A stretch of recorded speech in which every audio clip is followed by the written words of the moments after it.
Spoiler warning. The following video contains spoilers for the board game Role Player Adventures.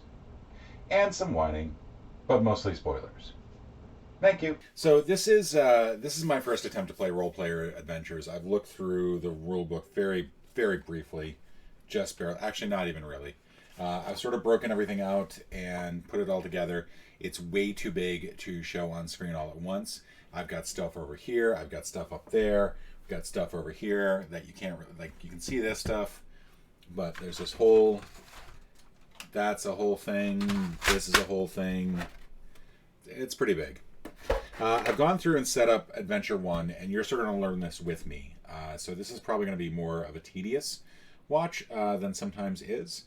But I'm just going to suggest, for example, I'm seeing now that it recommends, I'm going to put those there, that this be on the other side of the map, and now I see why, because there's little spots there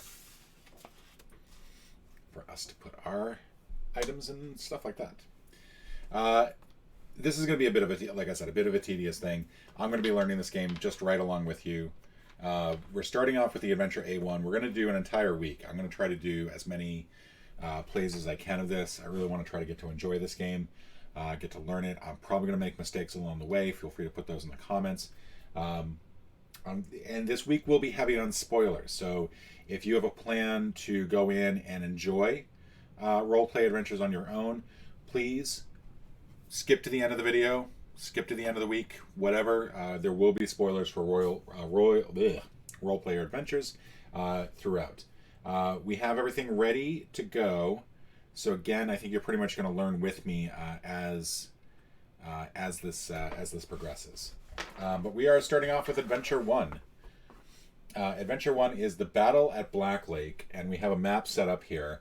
There are 4 lettered areas, A, B, C, and D. There's 2 random events that can occur, or 2 special events, I guess. I have no idea what they are. We went through a whole setup phase in here, and now we are ready to begin. And I'm going to try to do the reading in a relatively normal voice, because I think if I try to do a weird voice, it's going to, I'm going to not remember what that weird voice is over the course of this week. As a King's Guard... Oh, and the character. I should probably explain the character. I'm sorry, before we even get in there. I am playing... So they give you a bunch of pre-written characters in the game. And you can take one of these characters. You can also bring in your own character from role player. So you can do a role player... You know, if you have a really good role player character. Which is kind of weird to think about, because those characters are so ephemeral. But if you end up with a really good character, you can bring it over to this through a way that it describes.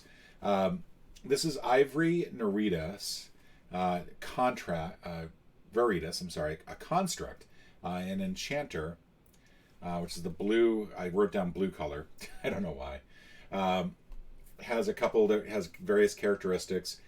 Damaged. You feel as if years of your life were taken from you and replaced with false memories. You want nothing more than to repair your broken past and find the one responsible. So fun little character trait there. I think you can see that. Yep. All right. Good. We've got some gold. We've got some items here. We've got our stamina cubes. By the way, I really wish it had said on the thing that there were 2 different sizes for these cubes. I just saw 2 big bags of white cubes and mixed them together, and then realized, oh, they're all different sizes. Yay. As a King's Guard soldier in the regiment of Commander Zalek, a dark elf, you have fought a long war. The Dragul, a coalition of northern tribes, invaded Nalos, your homeland. After many battles, you have driven off their hordes, but rumors spread through the camp of a new Dragul plot. One night you are summoned to Commander Zalek's tent, where you find him arguing over a map with General Grick, an orc. A gold coin marks the southern city of Sabek. A vial of elixir marks a swamp to the west. General Grick raises an eyebrow when you enter. I'm going to do the voice for the orc. So you're Zalek's best? He asks, looking at you over skeptically. We have a special mission for you. First, question strategy. Zalek wants to take your regiment south to investigate a threat to the capital, says Grick, pointing to the coin.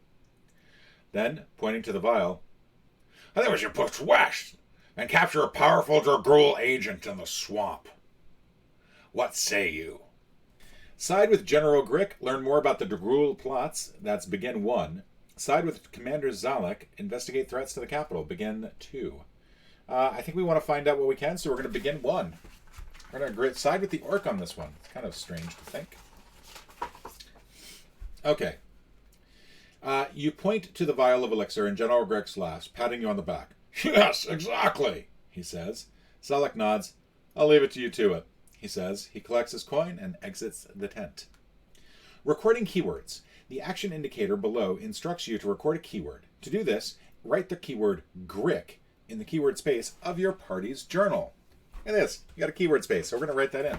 You can keep the vial, the general says to you, rolling up the map. You'll need it where you're going. Sorry, I forgot to do the voice there. Leave now and travel due east until you reach a small enemy encampment. A special operative of King Terran will meet you there.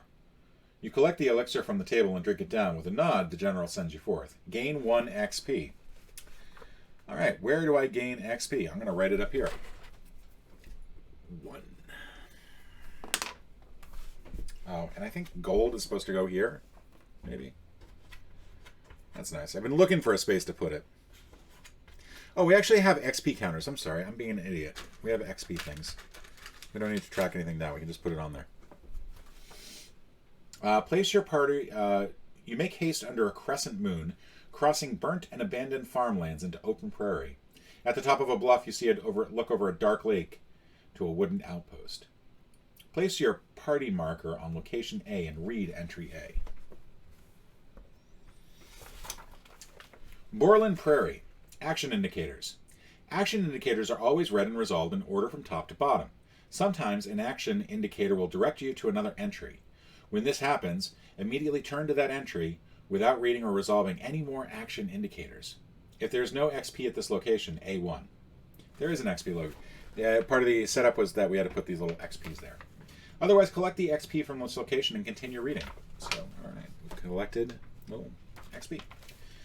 As you look out over the lake, a voice calls out from a thicket behind you. Care to join me?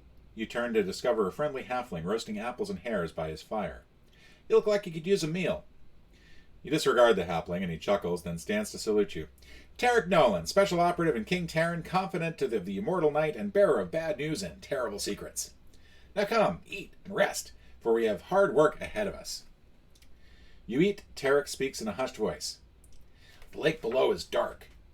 Dragul filled it with blood and ashes of their dead. Our mission is to secure the outpost. The northern shore is guarded by an encampment of goblins. Weak, but many. No'll stand watch to the south. We need to eliminate both camps, so take your pick. You go one way, I'll go the other. Burn down their camp, and to signal your progress, I'll do the same. Tarek pulls something from his pack and tosses it to you. We need this at the gate. All right, discovery cards. When instructed to reveal a specific discovery card, do not shuffle or examine other cards in the deck. Only find and reveal the card referenced by the text. The discovery card is organized in numerical order, and the cards are numbered on the back. From 65. Reveal discovery 65. To these can go back over here. Has a lovely little thing on the bottom that is basically will keep you from revealing anything that you don't want to have revealed.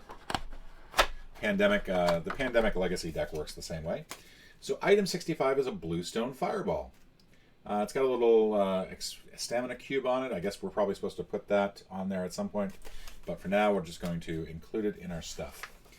Items can be used at locations. When using an item, each player places a stamina in their fatigue box from the supply equal to the cost listed on the card. To use the bluestone fireball, item 65 that Tarek Nolan has handed you here at Borland Prairie, location A, each player places 1 stamina into their fatigue box. Then combine the location letter with the item number to turn to that entry in the storybook. A65. You cannot use the same item twice in the same location. Alright, so I guess we use this now. And we're going to put some fatigue in here. What I'm not sure of, I don't think that these are necessarily where we pull our stamina from. So I'm just going to take a moment. I'm going to check that quick. From the supply to their fatigue box equal to the stamina cost of the item. So it does say from the supply, not from the character. So I'm going to assume that this is 1 fatigue gets added here. Use an item, move to another location, resolving encounters. In a multiplayer game, the player to the right of the storyteller reads from the Tome of Encounters. If you move along a path that contains an encounter token, flip the token face up and place your party marker beside it. So that's a little bit ahead. So to use the item, we've used item 65 because we've put the fatigue down. We're now going to actually go to, you read that item in the storybook, which I think is... That's the Tome of Encounters. This is the storybook. Okay. You hold the lodestone pendant against the blue... No, that's not it. A65. I'm sorry, I'm reading the wrong thing. If you have either of the keywords alarm or clear, go to A2. To Tarek's alarm, you casually begin to uncork the blue potion. Not here, he cries, grabbing your hands to stop you. Any exposure to air and the fireball will explode. That would be very loud and it could easily kill us. Let's try to stay alive and quiet. Save the fireball for the gate. You may now use another item or move to another location. So we'll move to another location, I think. So now we're going to move. Go back to here.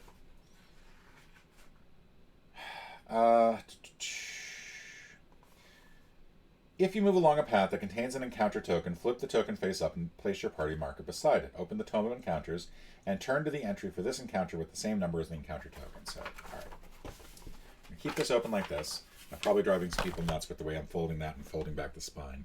We're going to go to, it doesn't really matter, I think we'll just go to C, and we'll flip this over, and we're going to reveal a 2.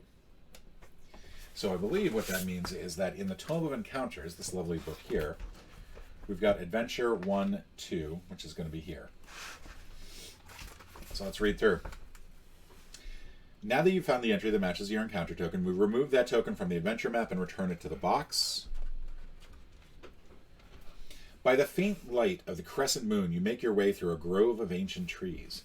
You discover the thin line of twine running across your path and up a tree, where rusty pots and pans hang from those branches. The forest around you is laced with these tripwires.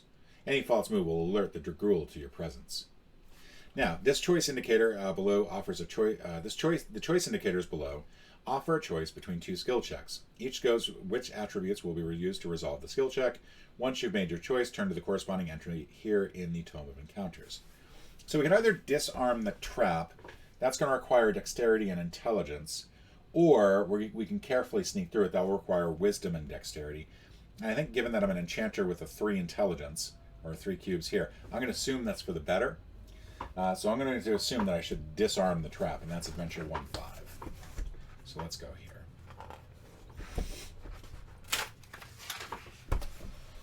You attempt to carefully sever and secure the various tripwires here in the forest so that no pots and pans fall from the trees.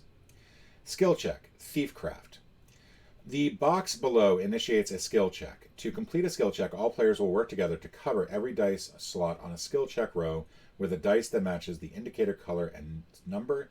You'll first build your dice pool, then play cards to manipulate your roll dice. See the skill check section, page 12 of the rulebook. As I said, we will be doing a little bit of...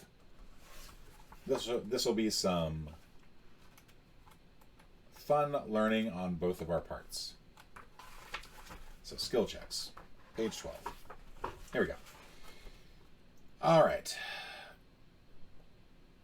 Open the skill book to find the skill check indicated by the skill check box. Find the right page and then review that page to find the right difficulty row. Place the open skill book on the table. Now that's this thing right here. We are looking for Thiefcraft. We're looking for level 1, so we'll go ahead and set this out like this.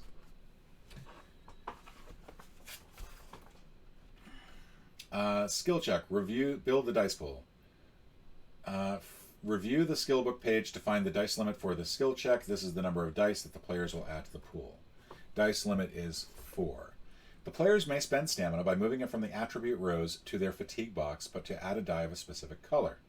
Find the dice in the bag and add it to the dice pool. Players may do this multiple times as long as they do not exceed the dice limit. The cost to add a dice of a specific color is equal to the number of players. Stamina spent to add a dice of a specific color must come from the attribute row that matches the color of the dice. For example, I mean, I can add 2 blue. It's going to take me a moment to find the dice. All right. The dice limit is 4, so according to this, add random dice from the dice bag 1 at a time, repeat until the number of dice is equal to the dice limit. Okay, so now we're going to add 2 more dice. We have a dice limit of 4, and these are going to be random. Okay. What I'm worried about here is that I don't have a... Is that supposed to be a black dice? So let's hold on to 1 blue. We'll take 1 black instead. Which is not good because I'm down to 0 dexterity. Skill check. Manipulate and place dice. Each player gathers the cards from their hand space but not their spent space. Players may play cards from their hands to alter the dice in the dice pool. So first we roll. Okay, wow. So you can use cards and discard them or spend them, but I'm not sure what exactly I'm doing. So I think Wand allows me to affect blue and... I mean, the thing is, like, I got 3 6s. I don't know if it's the right colors, though.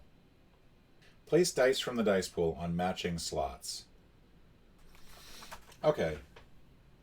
So dice slot icons. Dice slot icons are found in the skill book and on enemy cards. Dice placed here must be the indicated color and value. So I have to place 1 black, 1 white, and 1 black or white. And the problem is I don't have that. Reward icons are found directly below. They're basically, so those are like little XP things. So what I can do is I could return the 6 thanks to one of the things I have. I have an opportunist. Return a dice from the dice pool to the bag. Increase another die in the dice pool by the value of the returned die. So technically I could raise that 6 up and that will turn that into a 6 as well.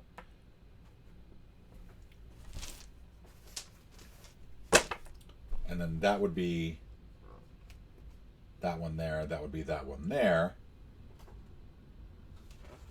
But I don't know if I can do partials like that or if partials actually have any effect. Play limit currently is 4.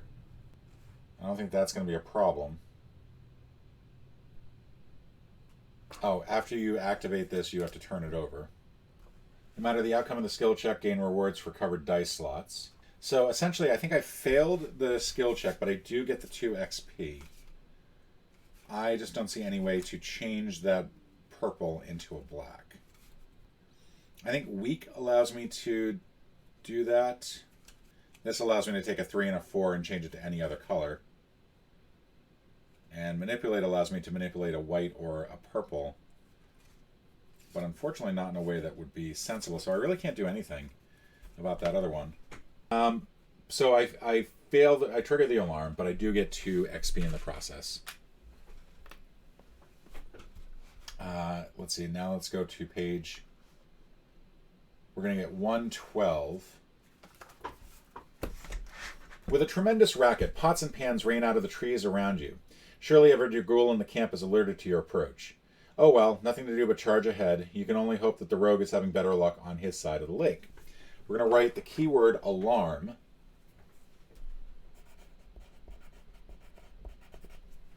In our keyword area. Tarek is handling his side of the lake. Remove the other encounter token from the adventure map and return it to the box. So this was a 1. Continue to adventure 114. I think we can take all these and put them back. Before heading towards the camp, you take a moment to catch your breath. The crescent moon reflects easily off the glassy black surface of the water. Rest. The first choice indicator gives you the opportunity to rest. You should rest now so that you can learn how it works. See the resting section of page 11 of the rulebook. We will not say no to that. All right, so rest. We're going to look at page 11. Page 11. During an adventure, the party will need to stop and rest at times. In the storybook, the party will often find this choice indicator. When the party chooses to rest, the rest token on the party journal must be face up, and the party must have at least 1 XP. Complete the following steps. Spend 1 or more XP. Return the spend XP from the party journal to the supply. Each player draws dice from the dice bag equal to the amount of XP spent. Each player rolls their dice and returns stamina from their fatigue box to the supply equal to the result, then puts the dice back in the dice bag.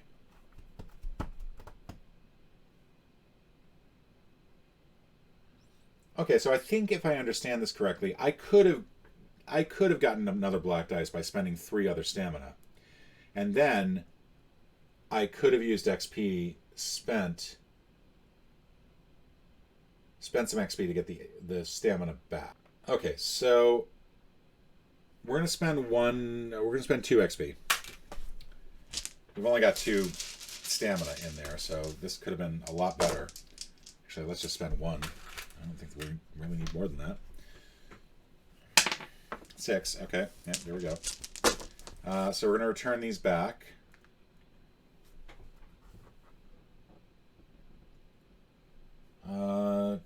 Equals to the amount to explore dice. Return stamina from their fatigue. Fills with the Each player whose class card is face down is flips it face up.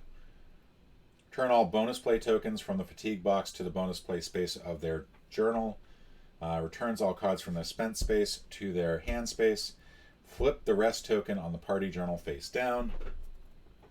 Unlike most choice indicators, the rest choice indicator never directs the party to another storybook entry. After resting, the party must read the list of choice indicators in the current storybook entry again and choose another from the list. Okay, so move to the next location on your path. So now we're going to move to the Knoll camp. Let's see. Knoll camp.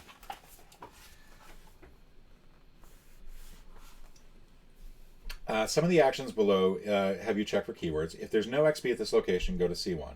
Otherwise, collect the XP from this location. If you have goblins, C5. If you have alarm, C2. We have alarm. We failed our alarm check.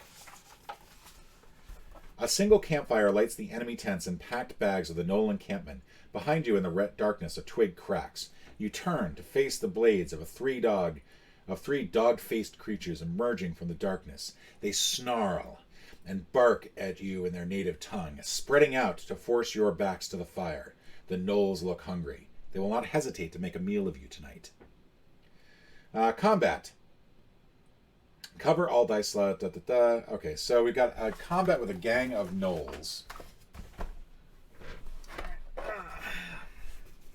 So I'm going to hope that these are in alphabetical order. Cover all dice slots on the enemy card with dice matching the indicated number and color. See the combat section of page 14 of the rulebook. So now we're going to learn about combat. Excited? Okay. The party will encounter enemies during an adventure, which often leads to combat. Combat is indicated in the storybook by a combat box and indicates the enemy name, number, and modifier. During combat, the players must work together to cover each dice slot on the enemy card with a matching die.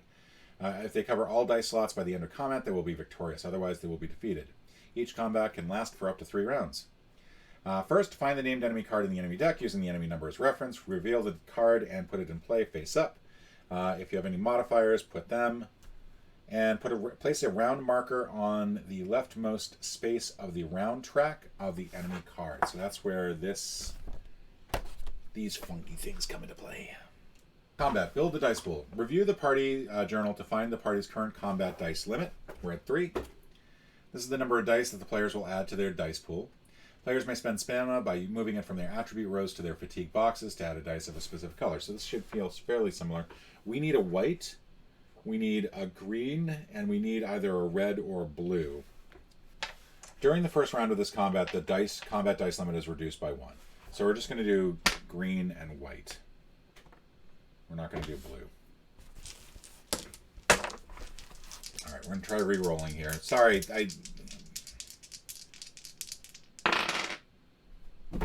that's better. So that's a 1. I'm going to spend the wand to not do anything because it's not high enough. Can use the spell book, however. And that'll discard the spell book, and that will raise it up by 1.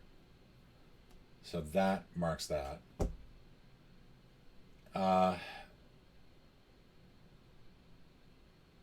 So now I get that, and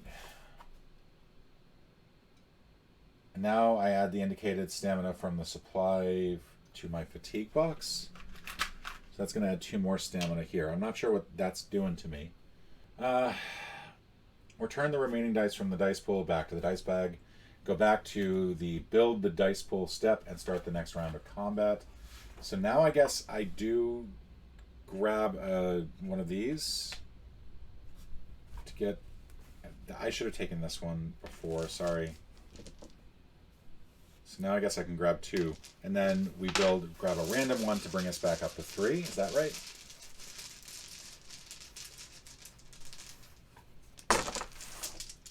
And then we roll again. So 3, but now I can use my wand, and that will adjust it by 1 down to 2, and that defeats the monster. If all dice lights on the enemy card are covered, skip to the end of combat. Each player suffers counterattacks. Okay, and no matter what the outcome of the combat, gain rewards for the covered dice slots. So we're going to gain 2 XP. Each player returns all cards from their discard space to their hand space, not the spent though. If the rest token in the party journal is face down, flip it face up.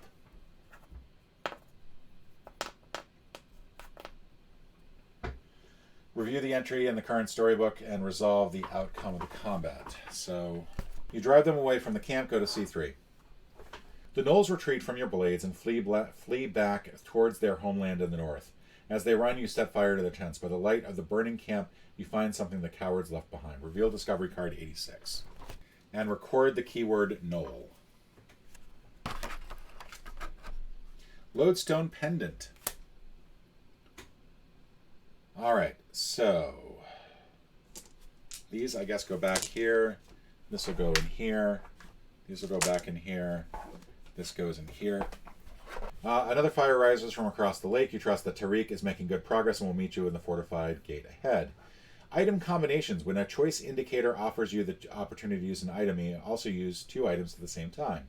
To do so, combine the location letter and both item numbers with the lowest number first and turn to that entry in the storybook. For example, C6586. Each player places stamina into their fatigue box from their supply equal to the total cost of both items. You cannot use the same item combination twice in the same location. So we can use an item. We're not going to do that. We're going to rest. So resting, we're going to go back to page 11 to make sure that we're doing this right. All right. So we will go ahead and use 3 XP. It's probably a lot.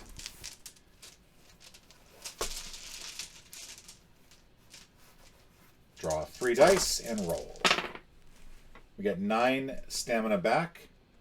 And honestly, that is all of it. And then all of these go bye-bye. Player whose class card is face down turns it face up. We don't have to worry about that. You return all bonus play tokens to their fatigue from their fatigue box. Then you return all cards from their spent space to the hand space. Flip the rest token on the party journal face down. And we return back to this, and we're going to go ahead and go to the next location. Move to another location. So we're going to move to D. Outpost wall. If you have the keyword open, D2. If there's no XP at this location, D1. Otherwise, collect the XP from this location and continue reading. You approach the fortified outpost as the moon sets, leaving you in utter darkness. Behind you, twin fires burn on either side of the shimmering black lake. You feel your way across the rough wood of the outpost's massive gate, but can find no handle or latch, yet the gate holds firm. It must be barred from within. Behind this wall, the Dragul are protecting a powerful artifact. Tariq Talon, the halfling, is nowhere in sight. So, I think what we want to do... kind of want to go back and check on Terran.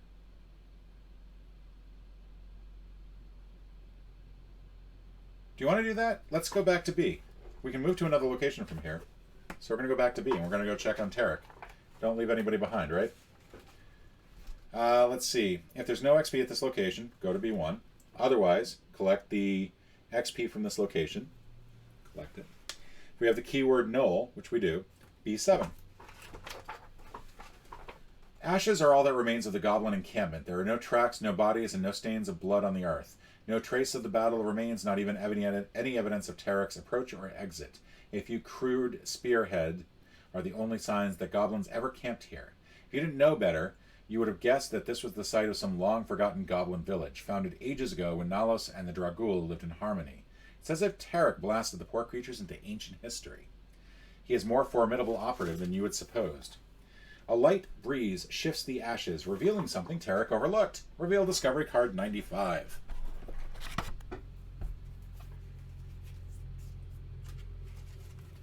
"95. It's an item. It's an ancient key.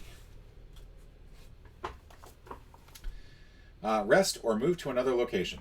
Oh, well, we don't need to rest. We could use an item. I don't think we can use the that key here, so we're going to go ahead and move here. And we're going to try going back to D.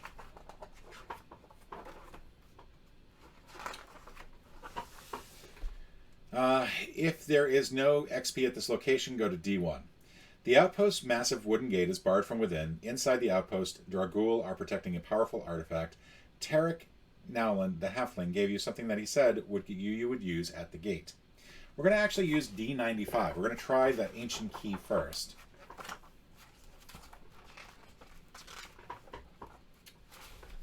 D95. You try the ancient key on the gate, but there's no lock for the key to fit into. It is a fortified outpost gate held in place by a heavy bar on the outside. Well, that was kind of hopeful. So what we're going to do is we're going to combine the lodestone and the fireball. We're going to use those items. That's D6586.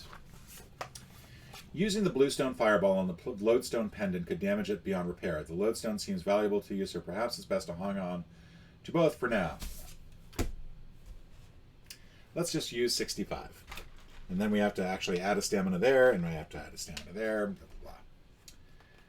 You uncork the bluestone fireball at the base of the fortified gate and run for cover. A thunderous explosion tears a wide flaming hole in the wall, giving you passage through. Map cards. The second action indicator below tells you to reveal a discovery card that's not an item. Some discovery cards will update your map. The bottom left corners of these cards indicate where they go on the adventure map. In this case, place the outpost interior, discovery card 16, on map coordinate 4. Remember to add 1 XP to the new location from the supply. So record the keyword open.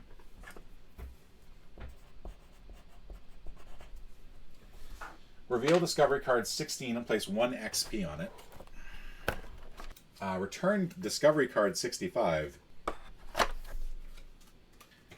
All right. So this is going to go here.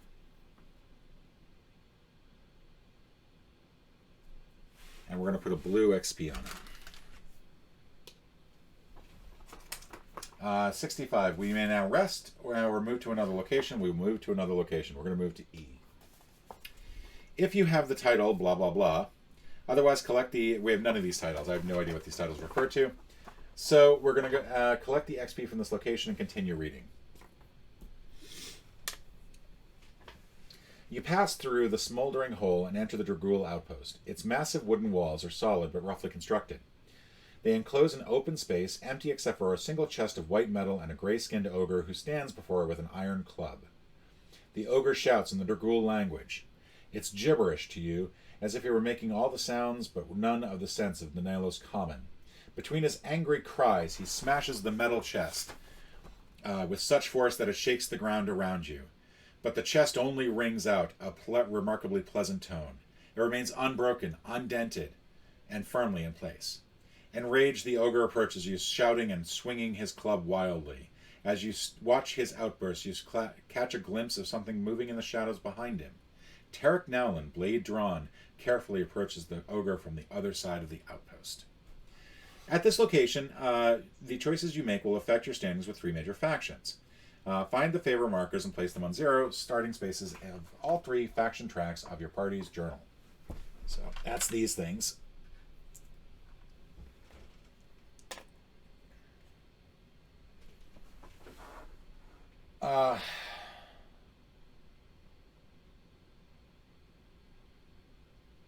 When ready, make your choice about how to deal with the ogre. So we could attack the ogre. We have no strength to do so.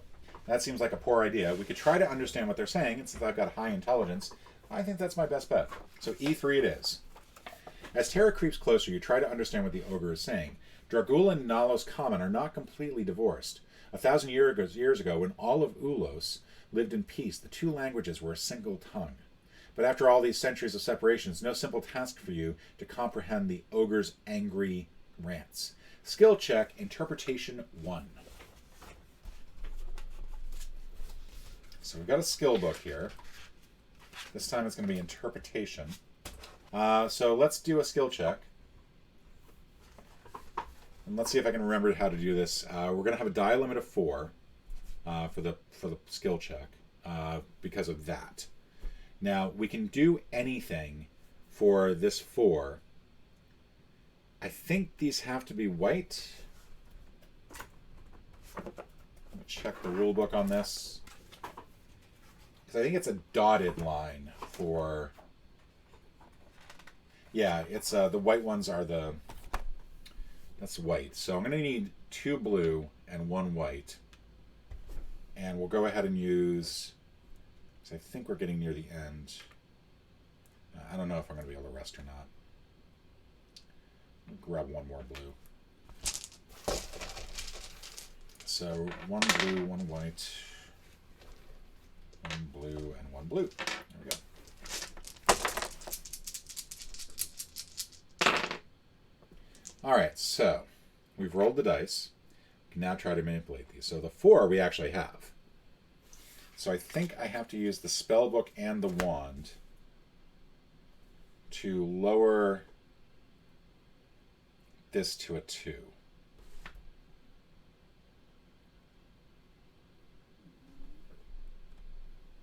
And now it's a matter of fixing that.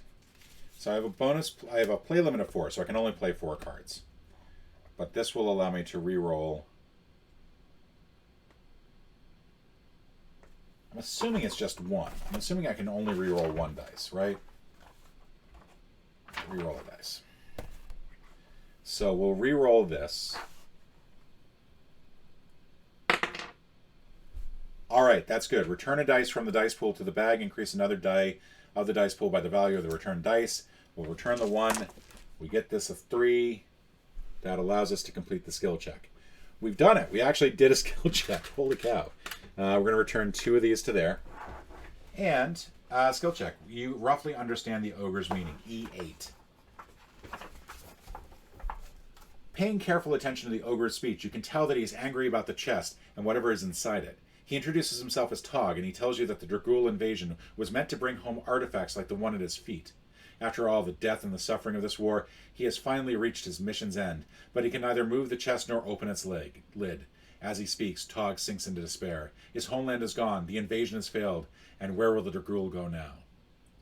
His are the complaints of an invader who killed many of your compatriots and are now as disappointed at his losses at war. But your efforts to understand him have kept his attention fixed to you, allowing the halfling in black to creep ever closer to the ogre.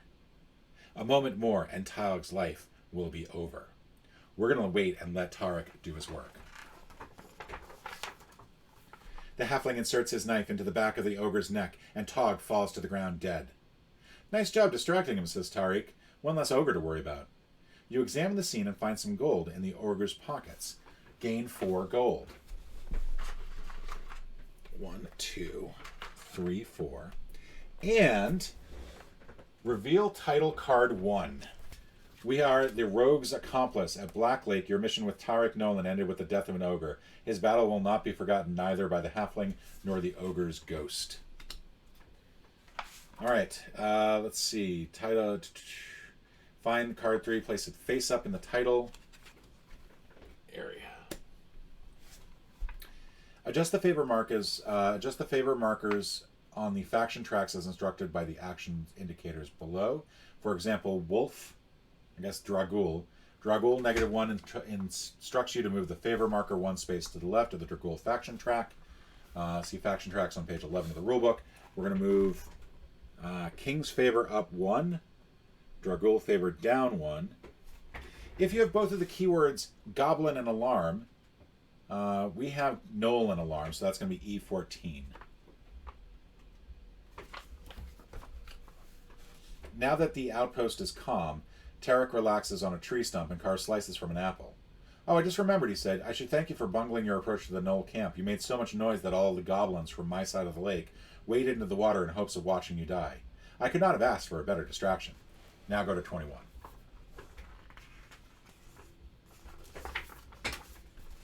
Tarek points to the metal chest with an apple wedge. All that's left for me, he says, to figure out what's locked inside. Upon closer inspection, you discover the white metal of chest to be Durgolium, an ancient alloy forged to contain objects from other planes. No force will crack its lid. Must yield to some other secret. You find a pear-shaped indentation above its keyhole. Tarek notes your interest in the chest. You can return to your regiment now if you like, or you can stay and help me open it. Adventure complete. Your mission here is complete, leaving you free to explore the area at your leisure. Are there parts of the lake you have not yet visited or items you have not found yet a use for? From now on, when a choice indicator gives you the opportunity to move to another location, you may instead turn to the final section of the storybook titled The End. So we will... when moving around on the adventure map, you no longer need to stop at locations without XP or other tokens on them. For example, you can move directly to the Goblin Camp or the Knoll Camp because you've already cleared the XP at the outpost wall. When you return to a location that you've previously explored, be sure to read the base text of the entry again. So if we try combining these two items, the lodestone pendant and the ancient key, because they're the only things that we've been given. We could try just the E95, and try to open the metal chest. You insert the ancient key into the chest. It fits the lock but will not turn. There must be some other mechanism at work.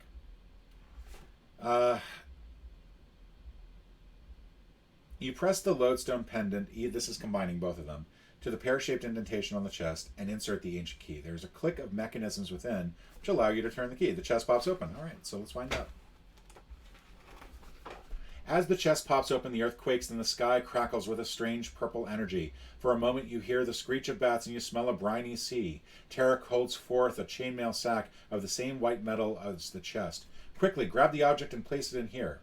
You reach inside the chest and pull forth a plain glass jar of translucent gray material. Strange, colorful images pass through the material as if it were displaying the dreams of another world. You place this curiosity in Tarek's Dargulium sack. Immediately, earth and sky are still. A fine discovery, Tarek says, admiring the jar through the chainmail links. I've only seen one other like it. He pauses and reconsiders you for a moment. Reveal title card 2.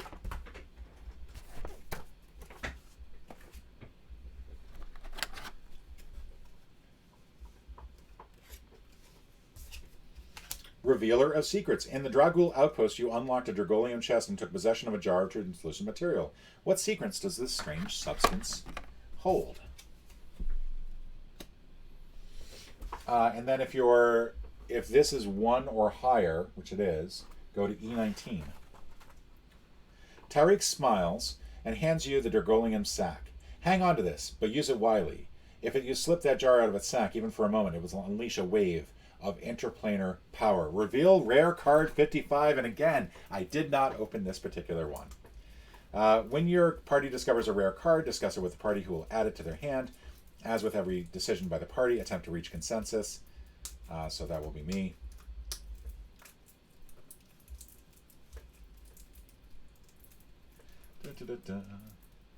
So I think at this point we can go ahead and quit.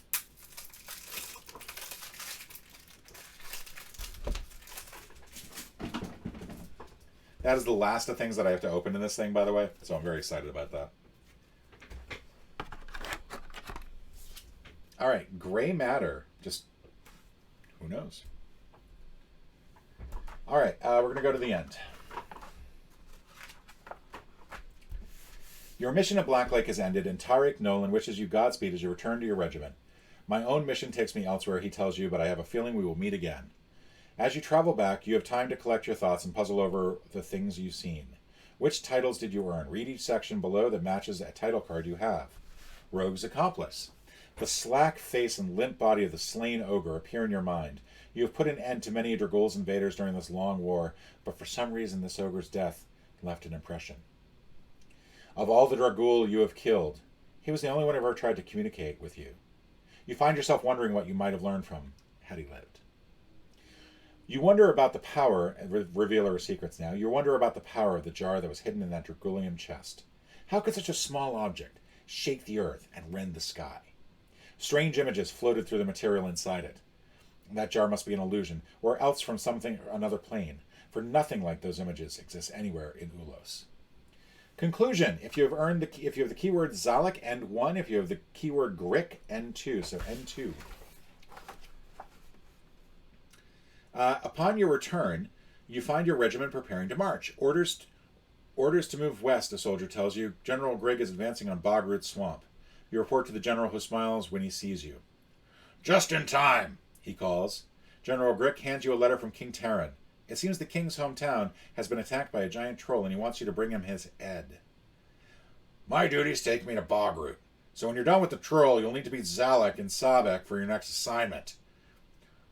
Grick slugs you in the shoulder to bid you farewell. As you head towards the coast after a 2-day march, you can smell brine in the air and hear the call of gulls. Soon you will arrive in the halfling town of Jolev, where you must fetch the head of a troll for your king. If you do not have the title Revealer of Secrets N3, each player you may now advance your character, clean up the adventure, and save your characters. See Saving Campaign Progress on page 18 of the rulebook. And that is the end of this adventure. I'm going to go ahead and wrap up everything here off screen, and we will start again tomorrow with the next adventure. Thank you for sticking around with me. I know this has been a bit tedious in places. I hope that you enjoyed it. I'm hoping that you'll enjoy this week, and I'm hoping I will enjoy this week. Ciao, everybody.